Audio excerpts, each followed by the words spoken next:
Good morning, and thank you again for joining us. This is Mark Morris with Word of Faith Fellowship, and we have been sharing with you the things that God has done in our lives at the Word of Faith Fellowship. And today I have Mary and Willis with us. They came to our church in 1998 from Dallas, Texas. Mary actually works at the church office, and Willis actually owns a sawmill, so he does a lot of milling of trees and sometimes cuts down large trees. And so they want to share with you what God has done in their lives and how God brought them here to the Word of Faith. So Mary, go ahead and start. Okay, good morning, everyone. Well, I was born in Louisiana. Actually, we were both born in Louisiana, a small rural town. And my mother was a seamstress, my father was a carpenter, and I had 3 sisters and a brother. My brother was the oldest in the family. And that was back in the early 50s. I was born in 1951. So, but anyway, we were actually a very poor family. We didn't know it at the time, us children, but we were a poor family. And so we went. I had my two younger sisters and then an older sister, and I was like born in the middle of the family. And my father was an alcoholic, though, so that made life hard in itself alone, you know. There was always a need and a lack, always a need for something, you know, because that took priority in our lives. So always seemed like devastation in the family because of that. But both my parents came from Christian backgrounds, but neither one of them attended church. So we didn't really have an upbringing in that area. When I was 5 years old, my brother, he was 10 years older than me, molested me as a child and abducted me as a child. So that happened numerous times when I was a little girl. And that's the earliest remembrance of my childhood. You know, it seemed like there was a lot of shame and hurts, and not until I got older did I realize really what had happened, you know, and why I felt the way that I felt. You know, it's growing up as a little girl. A lot of rejection. I didn't have many friends, you know, I just always felt like there was a lot of rejection in my life, you know. And so at that time, he was too young to go into the military. He didn't go to prison, but they sent him to, I'm not sure the name of it, but it's like a military disciplinary school until he became old enough to go into the military, which was, I think he stayed there, it was like a year. Then he actually went into the military at a very young age. He was 16. And at the same time, my father left us, all the children, my mother and the children. And so there was a lot going in my life, like I said, that I didn't even realize until later on in years, the hurts that was there and the wounds that was there. And then my life went on. I had a hard time in school. Everything seemed hard. Riding the bus was hard. Getting to school was hard. There was always a lack for the right kind of clothes, so you felt rejection. You felt you didn't have what the other children had, you know, because we were, by that time, after my dad had left, then my mother sewed day and night to try to make ends meet for the rest of us 4 girls. So it was a hard life. And as school went on, you know, it was more difficult in school. I really had to work hard to even make the grades that I did. The teachers saw that there was hurts and wounds there, not knowing what it was. They were always trying to help me. You know, they would try to help. They would pull me in, or they would bring me something, or take me somewhere after school, you know, with my mother's approval. We didn't have a vehicle, so we really were just like home lifers. That was it. Besides going to school, that's all we did. So as I got a little older, then it was going into high school. Life was really much harder because you have the peer pressure. You have things, other people have things that you don't have, So it was always it was rough. It was rough. Did you life. ever see? You said your dad left you. Was there ever a time in your childhood where you saw your dad? I saw him when I was 12. My grandfather passed away, which was his father. He passed away, so my dad came in. He was actually living in Georgia. He moved to Georgia, and he came in for the funeral. So I saw him that time, and I didn't know who it was at first. But then my mother said, "That's your daddy," and so I saw him. And then it was later on in years. I think about 22 when he actually moved back into Louisiana, came back into both of our lives actually, and by that time God had began to, change my heart. There was more of a tenderness in my heart, and it wasn't ever like I blamed him, because my mother didn't really put that into us children, that he was bad or he was at fault or things like that. She really didn't do that. But he was just a person that I met. It really was not, it was hard to get. Did you ever have thoughts about not having a dad, or did that ever I bother did. you? It bothered me a lot, actually, because I remember there was particularly a time that I had come off the school bus, and I was probably in the second grade, and there was something going on in school about parents. That's always kind of a hard thing, So the children, well, I didn't have a daddy. So I remember riding home on the school bus that afternoon and just crying and crying and crying because I didn't have a daddy. And I didn't know why I didn't have a daddy at that time, until later, and understanding later what had happened. But so when I got home, my mother said, "Well, what's wrong? Why are you crying? What happened?" She thought something surely happened on the bus. And then I told her about the school day and not having a daddy. And she said, "Oh, honey, but you have a daddy. Your daddy, you have Father God in heaven. He's your daddy." So there were times, not being in church, but she would read the Bible to us in the evenings before we'd go to bed. She would read to us. So I was aware of God. I was aware of all that, but it was not like real in my life. But when she told me that, I remember that day. That's right. I do have a daddy. I do have a father, because he cares for me. And she always told us, everything that you have because God gave it to you. I mean, the county would bring groceries to us when we needed that, and we would find things on our doorstep that we didn't know where they came from.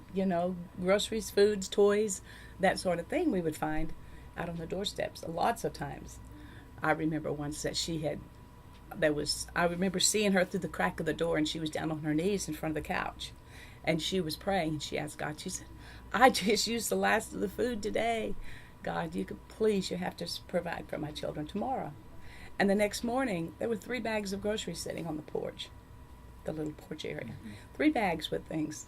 And so God always took care of us. He always took care of me. And I'm so grateful that, just growing up as a child, having that awareness in my life, that God loved me. He truly was my father. And so not until I was 22 like I said, he came back into my life. My oldest sister was a major influence in my life. She had gone to church and knew more about God's ways, and and how much He cared for us and that sort of thing. And but then when I went into high school, I met Willis, my husband, and I was in the 9th grade and he was in the 12th grade. So he graduated that year. He was 18, so we knew one another that whole year. I was 15. I wasn't quite 16 yet, and he got out of school, and my mother signed for us to get married because I was too young to be married without parental consent. So she signed for us, and we got married. I was 15 still. He was 18. And that was really a miracle, because we've been married 51 years now. And that really says a lot, But I felt like that God kind of kept us, at a young age like that, and being married and not going a route that we could have gone. Do you understand? We didn't get into drugs, we didn't get into drinking. So it was really the protection of God, I felt like, because God has a mate for us. Every one of us, right. God has a plan, a path, a way for us to walk. And you found yours early. I did. Life, so you didn't have to go through a lot of relationships. Well, Willis, tell us a little bit about your childhood. Now that we're hearing about you, we're hearing your wife at age 15. Tell us a little bit about your upbringing. Well, my upbringing was a lot. Sorry. My upbringing was a lot different than Mary's, because I was born and raised on a family-owned dairy, and we were raised in a different way in the fact that we always had plenty to eat. We may not have had anything else, but we raised our food. We raised all of our meat and butchered ourselves, and so we had everything we needed. But we were definitely not church going. We never went to church. Maybe a sunrise service at Easter or something, but other than that, we never went to church. I started going to the barn and helping milk and feed calves and put out hay probably at the age of 5 or 6 years old, before I started school. And we basically, all we ever done was worked. We got up at 4 in the morning and went to milk cows, and then we went to school, and then we got off the bus. We went back to the barn and helped milk the evening time, and went to the house and eat and went to bed. That was basically our routine, and the biggest days were always Saturday and Sunday because we didn't go to school, so we helped all day long at the farm and done chores, and that was pretty much our upbringing till whole way through my younger years and into high school. There was not much change in the way we were raised. I mean, we did have, and I do have today, and I still, I don't resent any of the work that I done. I don't feel like I was abused or hurt in any way from the position that we went through in life as a child. Of course, I don't look at it as what do they call it now? Child labor. We just worked. Is that what your parents did growing up? Your family members? That's what my parents probably done. All they knew at that's that all time, they knew. Farming. And it was 6 of us: my uncle, my daddy, which was his brother, and my mother. And I had a older sister that was older than me, and a brother that was older. I was the youngest one in the family, and that's the way we were trained. I mean, I seen what everybody else got up and done. I done the same thing day after day, and there was never any hard feelings about it. I enjoyed doing it. I enjoyed farming. I mean, when Mary and I got married, my brother-in-law, or her brother-in-law, invited us out to Odessa, and we went out there, and I worked in an oil field for a couple of years. But then we come back to Louisiana in that same atmosphere as far as working. So I've always been a person that worked. And you still are, because I've seen do. you work and cut down trees. So, well, Mary, tell us a little bit more about after you get married, and you mentioned your sister was a big influence on your life. I know you were sharing growing up, you didn't really go to church. You didn't have a car, you said, to even get there. But did that switch at some time where you and Willis, now you're married, did you start going to church? Yeah, she went to church. So, of course, that was, and then she began to share with me you really need to get back. You really need to get into church. And that's because that's the way we grew up, that we needed to go to church, although I didn't go until I was up into my teen years. But so we began to go to church and out in Texas. And then when we moved back to Louisiana, we just continued in to church. We got into a small local church there.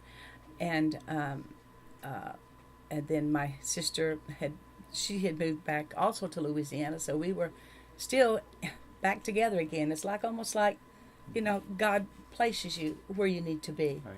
and places you with who you need to be. So that was always a blessing in my life. I was very grateful, still very grateful for her. And we got into a local church, and Willis and I both worked in the as leadership in the church. Had a Christian school, small Christian school, and we began to be affiliated with a large Dallas church, that satellite affiliates, and a Bible school. So we took those classes, and the church members took those classes. We were able to be a part of a Bible school without moving from our communities. So we did that for several years until 1985. And in 1985, we moved to Dallas. Our two sons, we had two sons by that time, they went to school at the Christian school there. Is this the large church you were telling about? Yes. This is the large church in Dallas. Yes. So they had a Christian school. You just moved there to Yes. join the church. Right. We relocated there. We at the time our small church in Louisiana had split, and the school was down to 15 children, and was actually we could not. There wasn't enough finances to keep it going and functioning. So we decided to move and become a part of that church. It's what they call a mega church, thousands and thousands of people. Willis went to work as soon as he got there, and I went to work as soon as I got there, enrolled the children in school, and we were very active in the church. Basically in a leadership position. Willis he had 160 or so men under him that worked under him as a facilities coordinator and a custodial coordinator, maintenance supervisor, but he was also in a security position, so he had quite a few men under him the church seated 5,800, so it was a large facility with a Christian school, a lot of upkeep, things to always be maintained. So that was what he did, and I worked in the executive offices, and then I went into the pastor's office as his secretary. Eventually, I moved into that position. So I was his secretary for 12 years. And he and his wife both, actually, I secretaried for the two of them.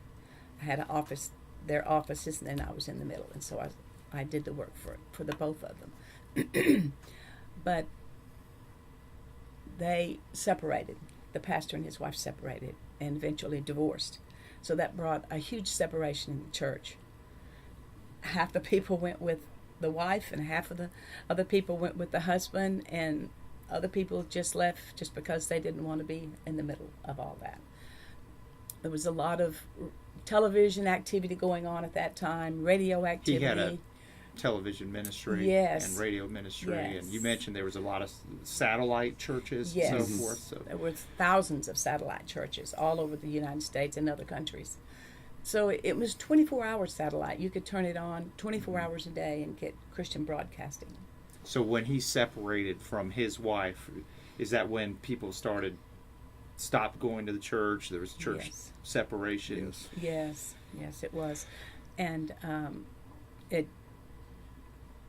people didn't understand why. It separated families because she went with the Christian school. He kept the church as the pastor.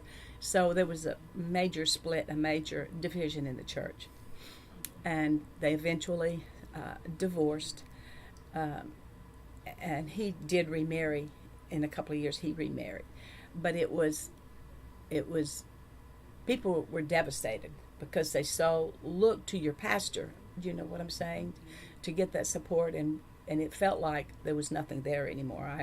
I even told my husband at one point, I said, I feel like that I'm dying on the inside. I feel like that there's got to be something more. There's got to be more to life than just, we've got to find God, basically.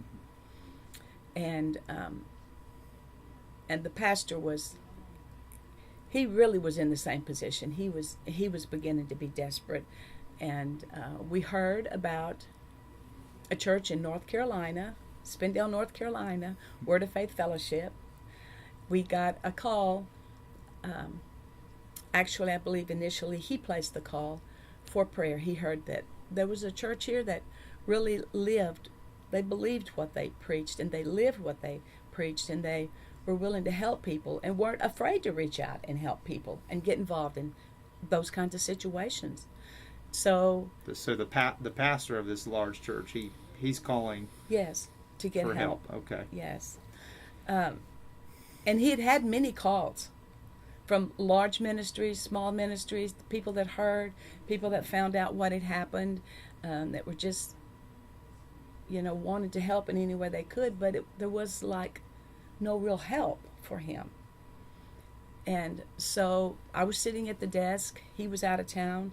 I was sitting at the desk. The call came in, and a voice on the other end, a lady, said, honey, you don't know me, but I'm calling to let you know that we are here to help you. We are here. We've heard about your pastor. We've heard about your church. We've heard about the people there, and we want to help. We really want to help. And we would, if we can pray for you, whatever we can do for you. I want to leave my telephone number. She left her number, and I said, well, what church is? What's the name of your church? Because we'd, like I said, received many calls from many people. And I said, what is your church? And she said, the Word of Faith Fellowship in Spindale, North Carolina. And I said, well, what is your name? She said, you don't know me, but my name is Jane Whaley. Oh, I forgot to tell the most important part. In 1981, when we were in the small church in Louisiana, we had guest speaker come from Tulsa, Oklahoma, and it was Jane Whaley. She came to the church. She was there for a week. She taught us how to trust God, how to depend on God, to ask God for our needs, what we were needing to help us. She came, she preached, she taught us how to receive from God, how to pray and receive from God, to cry out to God, and our hearts changed. Our hearts really began to change. And that was really the initial thing that put a desire in our hearts to want more of God, and that really kind of led us to Dallas. That was one of the things that led us, because we wanted more. We knew our little church was splitting, things were not right, and we had a hunger for God. And she instilled that in our lives at that time. So you remembered when you heard her name, you remembered, yes. Oh, she came to my church years ago, and here she is again. And yes. So what happened after that? Well, so I called the pastor, and I said, you've got to get back. There's help. God has answered our prayer. He's really answered our prayers. He came back into town. He sat down. We talked. I said, if you can trust anybody, I believe you can trust these people. Because we'd lost contact with them, hadn't seen or heard from them. I mean, maybe heard a little, but not really been in contact with them. Particularly on a personal basis, we had not. But yeah, I said, you can trust these people. They're gonna help. They will help us. They will be able to help you. So he came to North Carolina. He flew up here, and he met with them. They ministered to him. They helped him. He poured out his heart with hurts and wounds, and they began to pray for him and just loved on him and gave him the love of God. And he came up many times and back and forth to Dallas, and his heart really had changed. He really had a heart change, and he was really hungry for more, to go on with the things of God and not be, beat down, and not let this be the end. Still a church there that held 5,800 people, and we barely went into the sanctuary anymore. So it was very good, and he got prayer. So, and we came, the ones of us that were left came up several times to seminars, to conferences here, and we begin to fellowship more here and associate more with the people. And it was just, when you came in, it was like, the very first time that I came in, I remembered, I felt like, this is home. It felt like this is where I needed to be. This was coming here to visit to the Word church. of Faith Yes, Fellowship. here. Yes. The people were all precious. Sam and Jane were, the way they are in the pulpit is the way they are at home.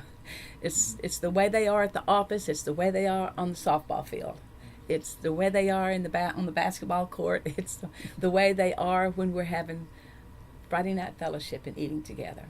They just, and it was so they were such genuine people. And we had met thousands of preachers. We had gone through the Tulsa faith movement. We had gone through the Texas faith movement. We had all those things and met lots of pastors and lots of people, and they were different.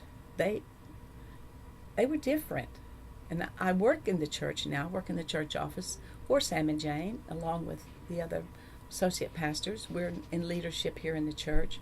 And it's just like God just has changed our hearts just over and over and over in the years. And really, after I came here was when God really began to show me the wounds and the hurts that I had from the past. So you as a little actually, girl. you mentioned you were visiting here. You were coming here Yes. for seminars, I think you said. And so at some point, did God speak to both of you to move here from Dallas? He did. Yes. And we were talking earlier. That was 1998. Is that right? Yes, we moved from Dallas here in 1998 and become a part of Word of Faith Fellowship here in Spindale. And I can say that I am so grateful that God brought us here, placed us here in Rutherford County here at Word of Faith to serve and to learn about the things of God. And I mean, words cannot express my heart as far as what God has done for us in teaching us His Word and His ways through Sam and Jane and the other pastoral staff here at the Word of Faith Fellowship. Like Mary was saying, we were around lots of pastors, we was around a lot of ministers, a lot of people, and their hearts were never seemed like in that place that they were sold out to the things of God. And that's what we've seen here with Sam and Jane, is that they're sold out. In other words, everything that they do is dependent upon what God wants them to do. And we count it a blessing to be here. And Mary, you were sharing how you came here and there was things in your life that God was doing from your past. Yes, and it was, and then, God began to bring back all the things from the past, and the more I gave my heart to Him and just asked Him to show me why I had the things in my life, and He began to show me, and He began to bring forgiveness in me, and so I was able to forgive my brother. I was able to forgive my dad, and I was probably in really the first year that we moved here was the first year that I really had a place in my heart for my brother, and I was able to see him and forgive him. And we didn't talk about it, but I told him how much I loved him. And that was, God did that for me. God did that. Brought a place of forgiveness in my heart, and I'm so grateful. I'm grateful that God has changed my heart. I'm just so grateful. And we're grateful that God brought you both here. What a miracle how God saw you in Dallas and came to you and the pastor there and ministered to both of you. And here you are now. You're major blessings in our church. So we're glad that God brought you here. Yes. And so we thank you, listeners, for listening to this great testimony. And it's so good to share how God comes to us and how God brings us to where we need to be in His perfect plan. So we are here Mondays, Wednesdays, and Fridays, 8:30 to 9. We do have a website if you want to go to our prior radio programs. That is wordoffaithfellowship.org. And you can listen to and watch our prior radio programs. And so we thank you and hope you will continue to listen to this program. Thank you.